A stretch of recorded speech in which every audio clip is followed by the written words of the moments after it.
हमारे आत्मी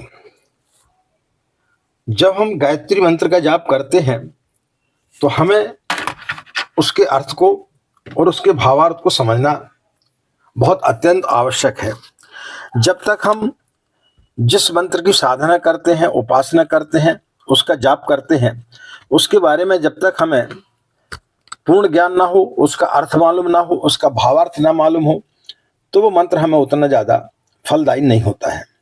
तो चलिए इस वीडियो के माध्यम से आज हम आपके लिए गायत्री मंत्र के अर्थ और भावार्थ को बताने का प्रयास करेंगे और आप यदि उसके अर्थ को समझ करके साधना करेंगे, उसका जाप करेंगे तो निश्चित रूप से कई गुना ज़्यादा आपको लाभ होगा। ओम भूर्भुवः स्वः तत्सवितुर्वरेण्यं भर्गो देवस्य धीमहि धियो यो नः प्रचोदयात्। यजुर्वेद 36:3। भावार्थ: उस प्राण स्वरूप, दुख नाशक, सुख स्वरूप, श्रेष्ठ, तेजस्वी, पाप नाशक, देव स्वरूप परमात्मा को हम अंतरात्मा में धारण करें, वह परमात्मा हमारी बुद्धि को सन्मार्ग में प्रेरित करे। अब हम एक एक शब्द का अर्थ समझेंगे।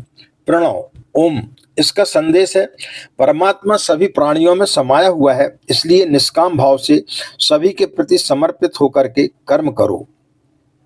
भू का संदेश है शरीर अस्थायी औजार मात्र है, इस पर अत्यधिक आसक्त न होकर आत्मबल बढ़ाओ, श्रेष्ठ मार्ग का अनुसरण करो।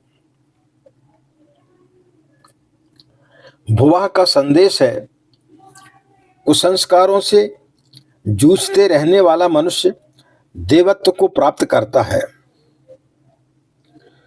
स्वः का संदेश है विवेक द्वारा शुभ बुद्धि से सत्य को जानने, संयम और त्याग को नीति का आचरण करने के लिए अपने को तथा दूसरों को प्रेरणा देनी चाहिए। तत् शब्द का संदेश है वही बुद्धिमान है जो जीवन और मरण के रहस्य को जानता है, भय और आसक्ति रहित जीवन जीता है। सवितु शब्द का संदेश है मनुष्य को सूर्य के समान तेजस्वी होना चाहिए।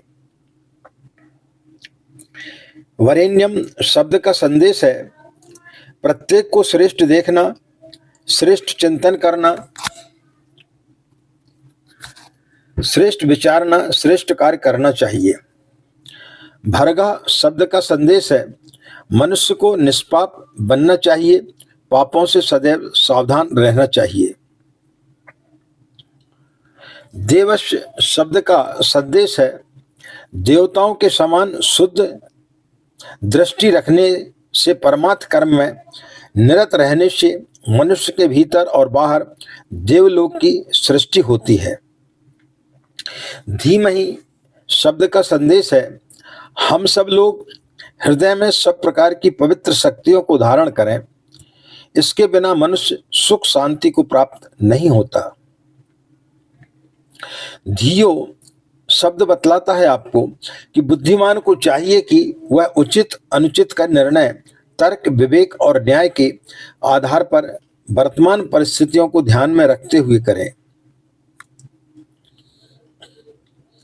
योना पद का तात्पर्य है हमारी जो भी शक्तियां एवं साधन है, उनके न्यून से न्यून भाग को ही अपनी आवश्यकता के लिए प्रयोग में लाएं, शेष निस्वार्थ भाव से असमर्थों में बांट दें। प्रचोदयात् शब्द का तात्पर्य है मनुष्य को अपने आप को तथा दूसरों को सत्य मार्ग पर चलने के लिए प्रेरणा दें। ओम स्तुता मया वरदा वेद माता प्रचोदयन्ताम पावमानी दुजानाम आयु प्राणम प्रजाम पशुम कीर्तिम द्रविणम ब्रह्म वर्चसम मह्यम दत्त्वा व्रजत ब्रह्मलोकम।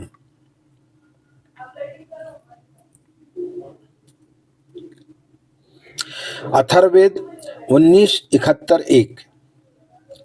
अर्थात अथर्ववेद में स्वयं वेद भगवान ने कहा है मेरे द्वारा स्तुति की गई द्विजों को पवित्र करने वाली वेद माता गायत्री आयु, प्राण, शक्ति, पशु कीर्ति, धन एवं ब्रह्म तेज उन्हें प्रदान करे।